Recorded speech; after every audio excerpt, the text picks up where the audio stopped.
चलिए बच्चों, तो ये आई होप ये समझ में आ गया है सबको, माइक्रो ड्रॉप कल्चर। ठीक है, कि किसी कल्चर में कोई डाउट है? ये जो हमने सारे कल्चर अभी तक पढ़े हैं, इनमें से किसी कल्चर में आपको डाउट है?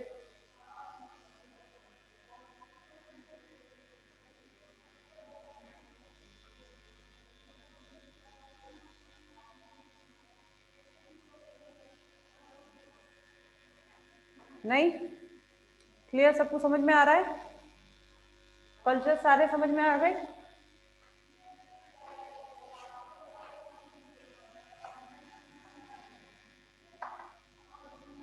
अगला है कल्चर मीडियम। अगला है आपका कल्चर मीडियम। सारे कल्चर्स हमने पढ़ लिया कि किस तरह से हम इसको कल्चर कर सकते हैं। ठीक, अब बात करते हैं मीडियम की। तो मीडियम क्या होना चाहिए? तो प्रोटोप्लास्ट का वही मीडियम होता है जो एक सिंगल सेल का मीडियम होता है। ठीक है, जो सेल कल्चर हम लोगों ने पढ़ा था, जो सेल कल्चर का मीडियम था, वही सेम मीडियम किसका होता है? आपका प्रोटोप्लास्ट कल्चर का होता है।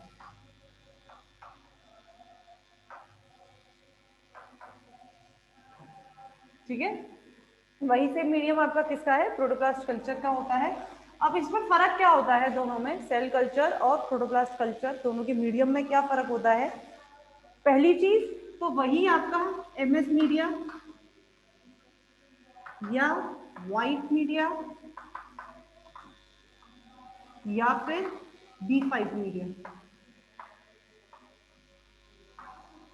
ठीक है, एमएस मीडिया, व्हाइट्स मीडिया और B5 मीडिया में से कोई भी इन तीनों में से एक मीडिया आप यूज करते हैं।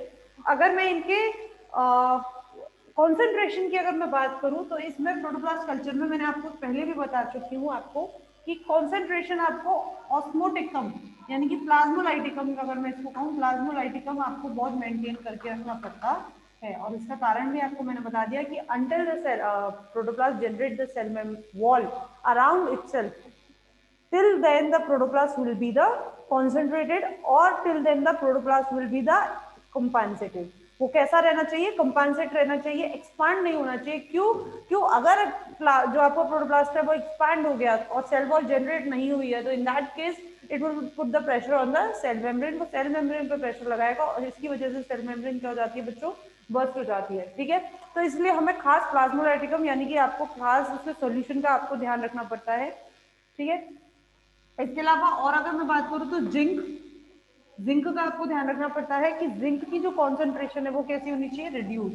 Zinc concentration is reduce, zinc की कॉन्सेंट्रेशन कम रहनी चाहिए। While calcium concentration is high, calcium की कॉन्सेंट्रेशन क्या होनी चाहिए? हाई होनी चाहिए। इसका कारण क्या है? वैसे तो ये आपका आगे आ जाएगा पर फिर यही बात कर लेते हैं। बेसिकली ड्यूरिंग द फ्यूजन, जब हम प्रोटोप्लास्ट फ्यूजन की बात करेंगे थोड़ी देर बाद, अब इसके बाद हमें प्रोटोप्लास्ट फ्यूजन ही पढ़ना है। तो जब हम प्रोटोप्लास्ट फ्यूजन की बात कर रहे हैं तो प्रोटोप्लास्ट फ्यूजन में दो अलग अलग प्रोटोप्लास्ट को हम फ्यूज करते हैं। प्रोटोप्लास्ट फ्यूजन हम क्यों प्रेफर करते हैं? प्रोटोप्लास्ट फ्यूजन हम इसलिए प्रेफर करते हैं, क्यों? क्योंकि इसके अंदर हम इंटरजेनेरिक, इंटरस्पेसिफिक कैसा भी हम हाइब्रिडाइजेशन इसके अंदर कर सकते हैं। तो अलग अलग दो जीनस का मान लो आपने किया है, फॉर एग्जांपल जीनस नहीं, मैं स्पेसिफिक स्पीशीज लेके चलती हूँ, इंटरस्पेसिफिक आप कर रहे हैं। मान लो निकोटियाना टोबैकम और निकोटियाना लॉन्गिफ्लोरा दो अलग अलग हैं जिनका आपको करना है, जिनका आपको प्रोटोप्लास्ट फ्यूज करना है। बेसिकली प्रोटोप्लास्ट फ्यूजन में कुछ ऐसी चीजें होती हैं जो प्रोटोप्लास्ट फ्यूजन को रिवर्स करती है। एक कारण उसमें से ये भी होता है कि जो प्रोटोप्लास्ट है इन दोनों की सेल मेम्ब्रेन पर नेगेटिव चार्ज होते हैं। तो जब ये दोनों पास आते हैं, जब प्रोटोप्लास्ट पास आते हैं तो due to the negative charges ये क्या करते हैं? एक दूसरे को रिपल्स करते हैं, एक दूसरे से पीछे हटते हैं। तो इस वजह से क्या कारण होता है दोनों को हम फ्यूज करवा सके, इसके लिए एक मेथड होता है हाई पीएच और कैल्शियम ट्रीटमेंट। हाई पीएच और कैल्शियम ट्रीटमेंट। ठीक है, क्या चार्ज होता है इन पर? कैल्शियम चार्ज होता है। तो हाई पीएच और कैल्शियम ट्रीटमेंट। तो इस केस में जो सेल होता है उसके ऊपर जो सेल मेम्ब्रेन है, ये कैल्शियम की वजह से ये जो नेगेटिव चार्ज है ये क्या हो जाता है? कंपनसेट हो जाता है।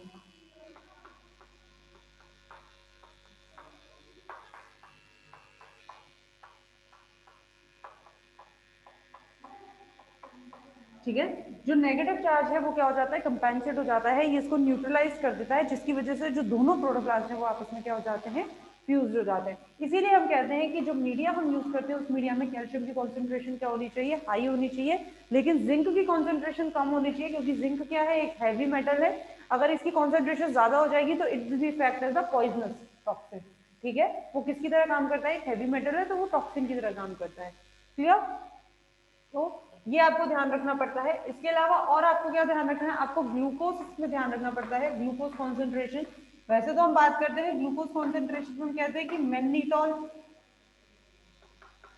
और सॉर्बिटॉल, इसका हम यूज करते हैं कि नहीं करते? मैंने आपको पहले बता के आ चुकी, पहले भी मैंने बताया आपको कल्चर मीडिया में कि हम मैग्नीटॉल और सॉर्बिटॉल यूज करते हैं। और क्यों करते हैं? क्योंकि ये एक ऐसी चीज है जिसे प्रोटोप्लास्ट यूज नहीं कर सकता एज अ मटेरियल या एज अ न्यूट्रिशन, इन दोनों को वो यूज नहीं कर सकते ड्यूरिंग इट्स मेटाबॉलिज्म। तो वो क्या करता है, इसकी वजह से जो सॉल्यूशन है उसकी कॉन्सेंट्रेशन क्या रहती है, हमेशा ज्यादा रहती है, जो प्लाज्मोलाइसिस के लिए अच्छी होती है। ठीक है, लेकिन जब इसको एज ए न्यूट्रिशन हमें प्रोवाइड करना पड़ता है तब हम ग्लूकोज या सुक्रोज का यूज करते हैं। बेसिकली सुक्रोज का भी हम क्यों यूज कर रहे हैं, सुक्रोज का भी यूज हम इसलिए करते हैं क्योंकि सुक्रोज किसमें टूटता है, ग्लूकोज में टूटता है। सुक्रोज किसमें टूटता है, ग्लूकोज में टूटता है। इस वजह से ग्लूकोज को वो यूज कर सकता है, या आप डायरेक्ट ग्लूकोज की कॉन्सेंट्रेशन भी आप यूज कर सकते हैं। क्लियर है बच्चों? ठीक है, उसके बाद आप क्या यूज करते हैं, उसके अलावा आपका एनवायरमेंटल कंडीशन, इन सब चीजों के अलावा और क्या चीज है जिसका हमें ध्यान रखना पड़ता है, that will be the environmental condition.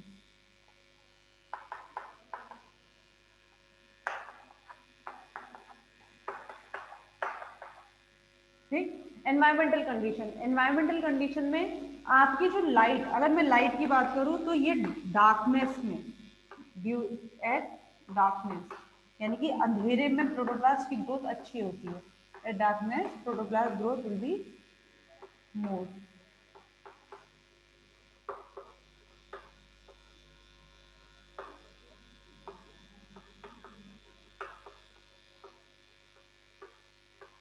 ठीक है, अंधेरे में प्रोटोप्लास्ट की ग्रोथ क्या रहती है बच्चों, अच्छी रहती है, जितनी उसकी लाइट में नहीं रहती है।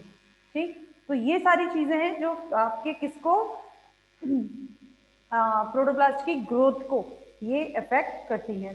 अगर मैं फैक्टर्स की बात करूं, ग्रोथ फैक्टर्स वो तो हमेशा ही होते हैं, तो ग्रोथ फैक्टर्स मेरे ख्याल से बताने की जरूरत नहीं है, क्योंकि हमेशा मैं ये बात करती आई हूँ, ग्रोथ फैक्टर्स में high auxin and lower cytokinin. ठीक है, high auxin and lower cytokinin, ये दो फैक्टर्स हैं, इनका आप इस्तेमाल करते हैं। क्लियर है बच्चों? तो that is called as the culture medium, ये कल्चर मीडियम है।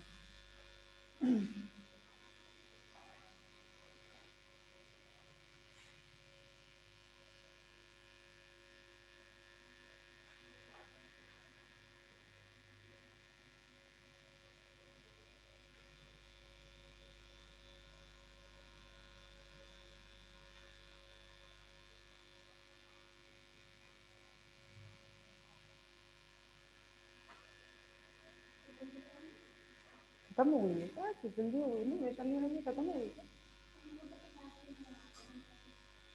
नहीं, अपने को चल रहा है।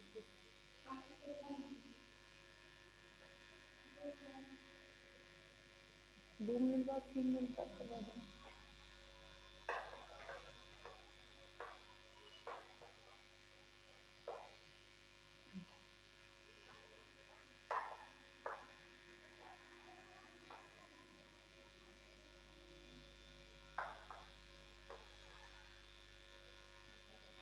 प्रोटोप्लास्ट रीजनरेशन, प्रोटोप्लास्ट का रीजनरेशन, इसमें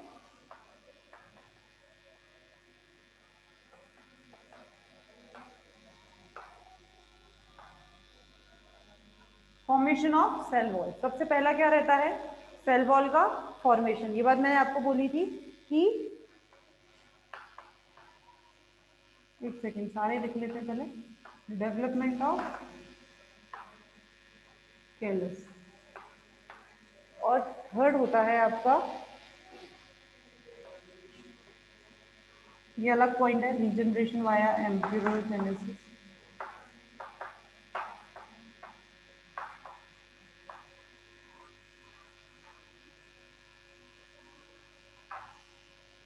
ठीक है, formation of cell wall, development of callus, regeneration by embryogenesis. Formation of regeneration of cell wall, मैंने आपको बोला था कि सबसे पहला काम क्या होता है प्रोटोप्लास्ट कल्चर का, प्रोटोप्लास्ट का सेल वॉल का रीजनरेट करना, सेल वॉल फॉर्म करना। क्यों? क्योंकि अगर सेल वॉल फॉर्म नहीं करेगा तो पहली बात तो protoplast will not come into its normal state।